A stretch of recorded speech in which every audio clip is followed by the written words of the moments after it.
Hello Aries, Sun, Moon, Rising, and Venus signs. Kamusta kayo? Sana po nasa mabuti kayong kalagayan. Welcome back po sa Star Tarot. Kung bago kayo rito, welcome din kayo.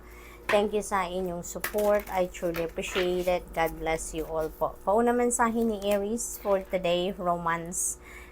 Aries, so this could be romance na romantic and love and romantic relationship. Sorry, nabulol. Ayan, so ang iba sa inyo could be nasa established relationship na kayo, and maybe sa ngayon mas magiging passionate kayo with each other, mas magiging harmonious ang inyong relationship, mas magiging stronger, no, ang inyong relationship with your person.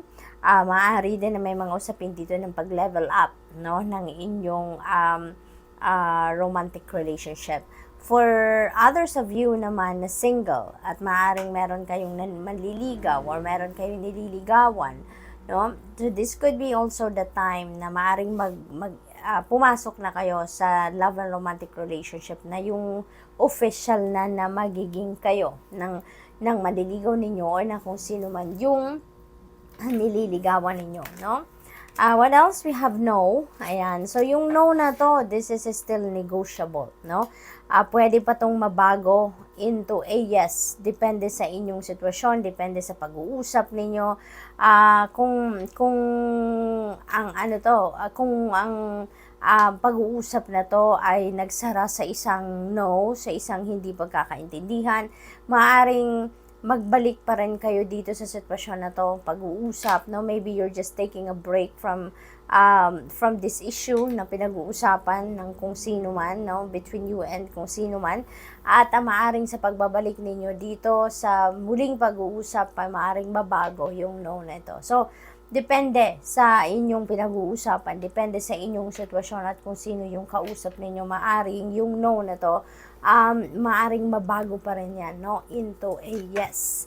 Be assertive. Yan, be confident, be assertive. Maniwala kayo sa inyong mga kakayanan. Maniwala kayo na magiging maayos din ang lahat, no? Be confident that everything will fall into its right places, no? Yung ganon. Maaari lang din na parang mababa yung confidence level ng iba sa inyo dito, Aries, kung ano man yung pinaplano ninyo gawin or kung ano man yung endeavor ninyo, yung gano'n, no? Kaya dito, parang iniimbitahan kayo na be assertive, Aries, no? Because you can do it. You just trust yourself, trust God, trust your capabilities, you know, and you can do it. Perfect timing. Ayan. So, ito na yung perfect timing. Parang, in other words, no, divine timing has come. Kumbaga, no, dito for some of you, Aries. Kaya, wag na kayong magpatumpik-tumpik pa, no? Alam niyo yan. If the right timing has come, makikita ninyo yan, mapapansin ninyo yan, because things are going to fall into its right place, no? Yung ganon. Mararamdaman ninyo na smooth sailing ang lahat, mararamdaman ninyo na nasa tamang panahon na talaga, no? Dahil yung mga opportunities and possibilities that will support doon sa pagtatagumpay na kung ano man ang inyong inaasikaso, ano man ang inyong pinag-uusapan, no? Whatever is the situation, makikita ninyo na kusang dumadating at mabilis ang transaction, mabilis ang pag-progress na kung ano man ang inyong ginagawa. We have success. Ayan. So, ito na, no? You're going to be successful in romance sa inyong relationships, no? Magiging successful kayo. And with this assertive energy, no? Kapag ito yung ginawa ninyo, no? Talagang pagtatagumpayan ninyo kung ano man ito. No? Kung ano man yung pinagkakabalahan ninyo or kung ano man ang pinagsisikapan ninyo, no? Listen to your intuition. Ayan. Listen to your intuition. Dahil when you allow your intuition to be your guide, always remember, Aries, na magiging maayos ang lahat, no? Kasi even though hindi kayo nag-iisip ng malalim, even if hindi kayo nagkakaroon ng panahon para pag-isipan mabuti, makapag-reflect mabuti sa kung ano man ang bagay na inaasikaso ninyo, but when you allow your intuition to be your guide, makakasiguro kayo na you will be led to what is best for you. No, mapupunta pa rin kayo sa best na desisyon na makakabuti para sa inyo. you're ready, no? Handa na kayo dito. Kung ano man ang gusto ninyong gawin, ano man ang plano ninyo, ano man ang endeavor ninyo na gusto na ninyong simulan or i-roll out sa ngayon, handa na kayo para dyan. So parang everything is perfect na. Conditions around you are perfect na. Pati kayo, handa na kayo. So totoo, 'di ba? Kapag the perfect timing na, kapag divine timing has come na, everything will just fall into its right place talaga, Aries. So parang ito yun, no? Ito yung sinasabi ng mga cards na to para sa'yo. Nakahanda ka na, handa na ang lahat. Trust, yan, wag ninyong iwawala, no? Yung tiwala ninyo sa inyong sarili at tiwala ninyo sa Panginoon, no? Just trust that the divine timing is here. Trust that the divine timing, when it comes, no, talagang sa tamang panahon, sa tamang oras na dapat mangyari ang dapat mangyari. Kaya makikita ninyo, mararamdaman ninyo na ang lahat ay kusang lalapit, kusang mag-unfold ng mga bagay-bagay. Everything na makakasuporta sa pagtagumpay ng kung ano man ang binabalak ninyo, ano man ang idea ninyo, ano man yung plano ninyo, it will come at the right time, at the right place, no, Aries? So, good luck to that. At tignan natin kung anong final message ninyo for today. We have angel number 2323. Ayan, charisma, communication, society, movement, journey, repetitive circumstances, and patterns. So, siguro din, ang iba sa inyo dito nakakaranas ng parang paikot-ikot na lang kayo, pabalik-balik na lang. So, parang yung iniisip ninyo, yun at yun na lang, no? Paikot-ikot, hindi na natatapos, hindi kayo, hindi na po progress, no? Bumabalik at bumabalik siya sa kung saan siya nanggagaling. Ang idea na yan, it's maybe because hindi kayo siguro nagte-take action, no? Kaya, may yung idea ninyo, bumabalik kung saan man nanggagaling. It's because hindi pa rin kayo gumagawa ng paraan or gumagawa ng mga practical steps, no, para masimulan ninyo kung ano man yung idea or iniisip ninyo. Kaya siguro meron tayong assertive energy. There's some truth you're resistant to accept over and over again until you're tried and restrained beyond depression. It takes a decision to live life for yourself. Now, life is all about passion, then you make a change and the world around you follows. Ayan. So, ang ganda nito, no, na it takes a decision to live life for yourself. Kailangan mo talaga na pagdesisyonan. Otherwise, kung ang idea ninyo remains to be an idea, yung plan ninyo remains to be a plan, nandyan lang sa isip niyo, paikot-ikot, pabalik-balik.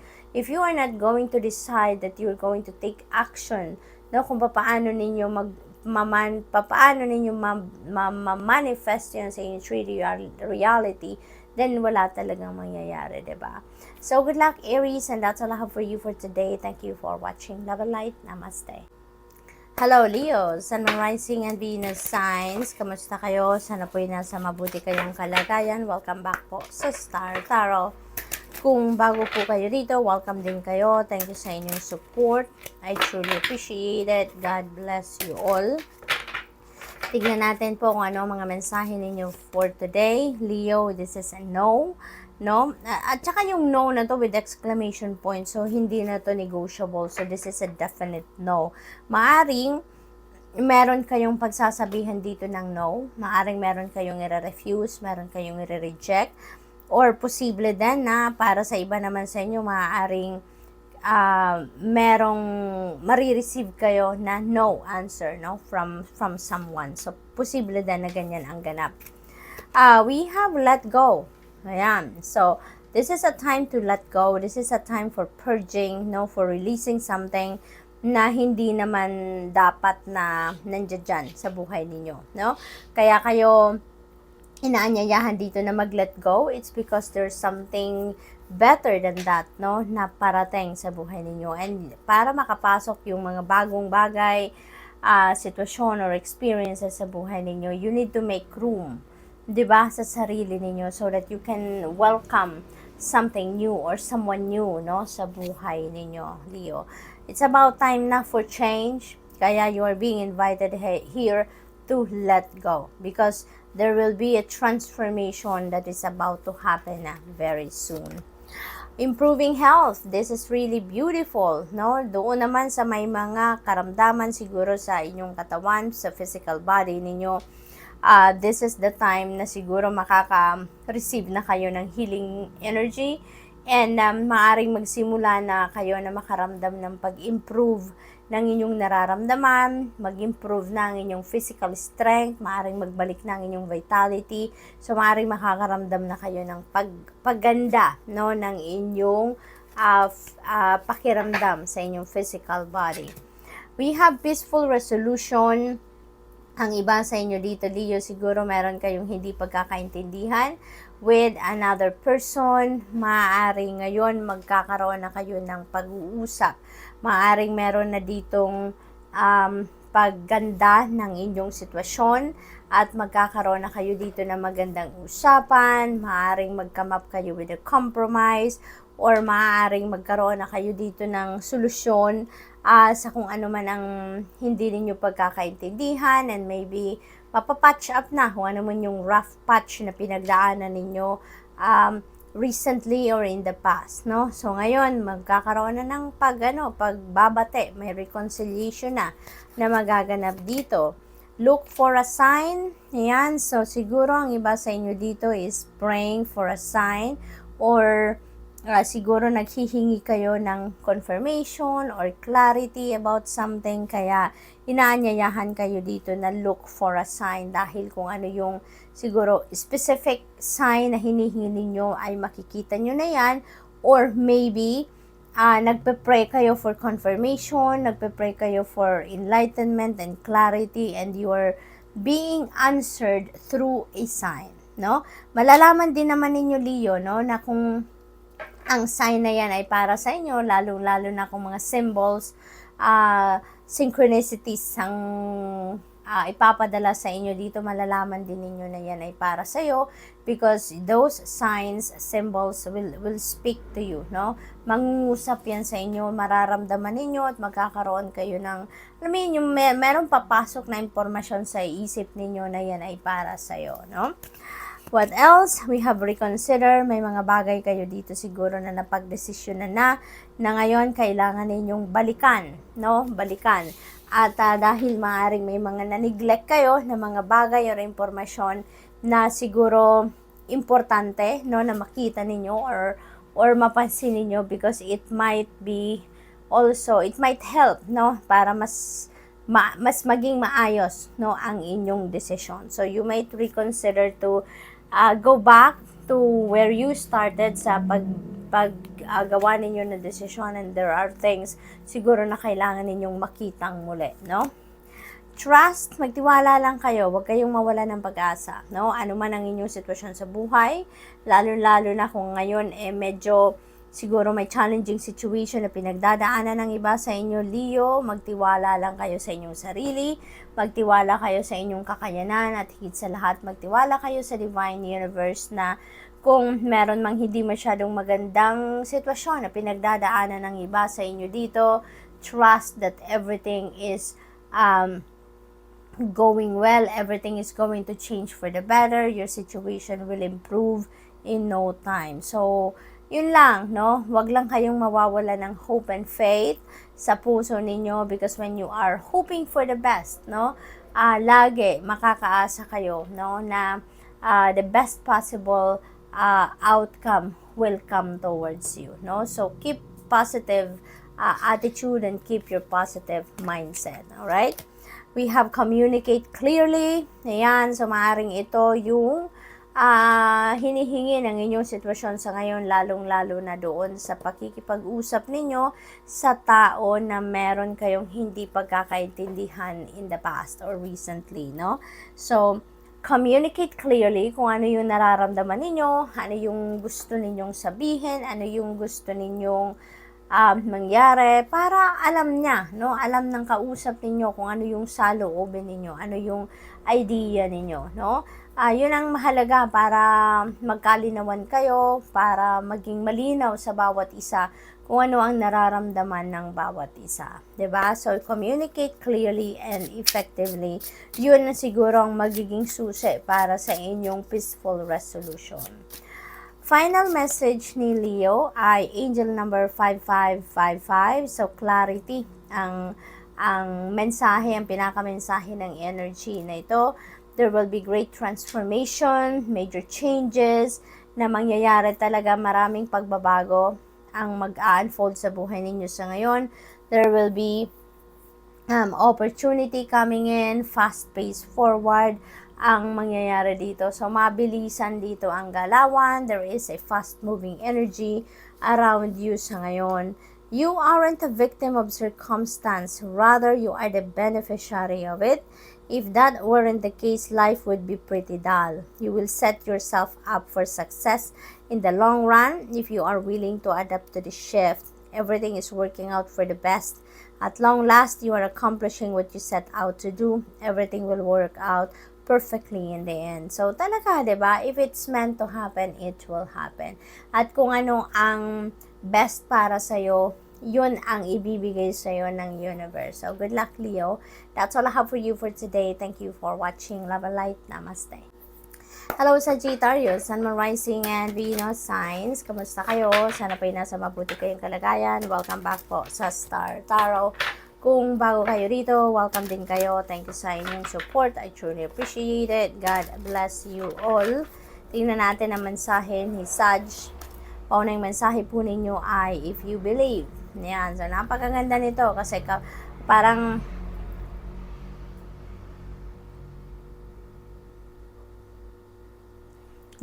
sinasabi sa inyo dito ng spirit na kung ano yung pinaniniwalaan ninyo, yun ang maa-attract ninyo.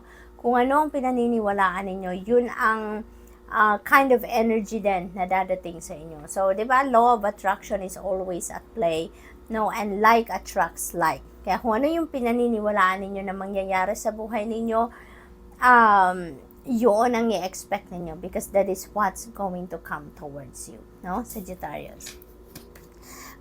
There's something better. Ayan. So, maybe, ang iba sa inyo dito, Sagittarius, meron hinihintay na siguro hindi ninyo nakuha, hindi nag-come to fruition. Meron siguro kayo mga ine-expect na mangyayari sa buhay ninyo or makukuha ninyo or ine-expect ninyo na mag-come to fruition pero hindi nangyari, no? And it's because it's not meant for you, or maybe it's not for you, or it's not for you right now, or talagang definitely hindi siya parte ng divine plan. So, posibleng gano'n ang sitwasyon dito for some of you, Sag, no? And that is because there's something better, no? There's something better. If there are things na dinideny sa atin ng universe, it's because, you know, hindi para sa'yo yan sa ngayon, or hindi para sa iyo kailanman, and it's because there is something better na inihahanda ang universe sa inyo, no? There is something better that is brewing underneath, kumbaga, dito sa Sagittarius para sa inyo. Kaya, you just have to wait for the perfect timing. You just have to wait for the right time para mag-unfold kung ano ang para sa iyo, no? So, what else? We have remain positive. Ayan, huwag kayong mawala ng pag-asa, no? Kasi, has this something better promises you something na talagang mabuti, maganda, mas best para sa'yo kisa sa kung ano ang hino-hope ninyo. So, kailangan ninyo na maging positibo lang kayo. Project positive attitude, project positive mindset lang dito para lahat ng magaganda lang, lahat ng positibong mga bagay, yun lang ang ma-attract ninyo towards you. Okay? What else? We have abundance, beautiful energy. So, maybe ito yun yung mini-manifest ninyo, diba? Or ito yung hinahanda sa inyo ng universe at this time. So, maybe the universe is still gathering, diba? All the abundance of the universe. At yun ang ibibigay sa inyo, no? Kasi, hindi naman ito specific na pera lang ito, na abundance of money lang ito. So, this could also be abundance of everything sa mundo, diba? We all deserve naman the abundance of the universe, diba? Kanya-kanyang timing lang yan.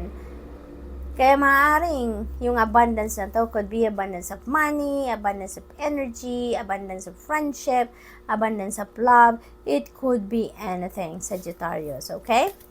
So, we also have no need to worry. Ayan. So, huwag kayong mag-alala. Wala kayong dapat na ipag-alala, wala kayong dapat na ikatakot because all is well. Okay? All is well. The universe is preparing something better for you, no? Kaya wala kayong dapat na ipag-alala.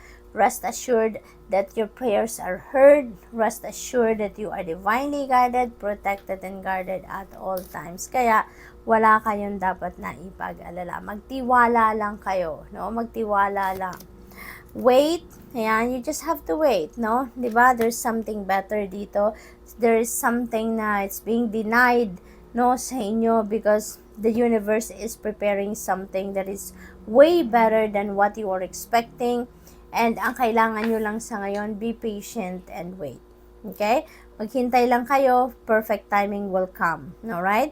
Divine timing will come doon sa tamang panahon. Diba? Dumadating yan sa tamang panahon, sa eksaktong panahon na kailangan ninyo or perfect timing na mag-unfold ang mga bagay na para sa inyo. Okay?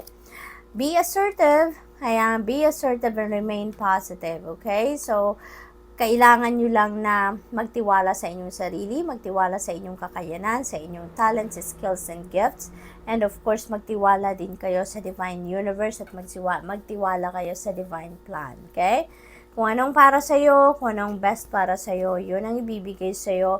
But you need to be confident then, no? Na kung ano din yung nire-require din sa inyo ng inyong sitwasyon, kaya din ninyong ibigay, kaya din ninyong gawin, no? We have communicate clearly, maaring ito din yung nire-require sa inyo ng inyong sitwasyon.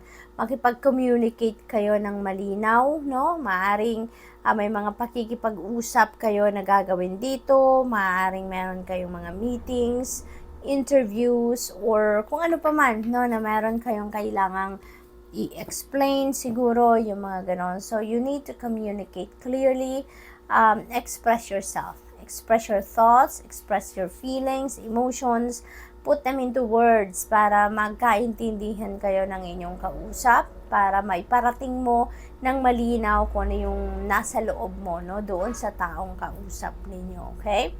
So, tignan natin kung ano pa po ang inyong mensahe, final message, lumipad. Final message ni Sag, we have angel number 1001. Spiritual awakening. Maaring ang iba sa inyo dito is heading towards your spiritual awakening or maaring nandun na kayo sa spiritual journey ninyo, no? There are new beginnings coming in dito sa buhay ninyo. Maybe focus ng iba sa inyo din dito at this time sa personal development ninyo. Maybe you are prioritizing your creativity and you are also healing in the right direction. So this is really beautiful. Dadalhin talaga kayo dito ng universe kung saan kayo nararapat, diba? Sabi dito sa mensahe din, a new phase in a religious or spiritual quest. You're going through a spiritual awakening which can feel like the dark night of the soul. You're on the path to enlightenment and this too shall pass. Napakagandang mensahe ito, Sag, and that's all I have for you for today. Thank you for watching. Love and light. Namaste.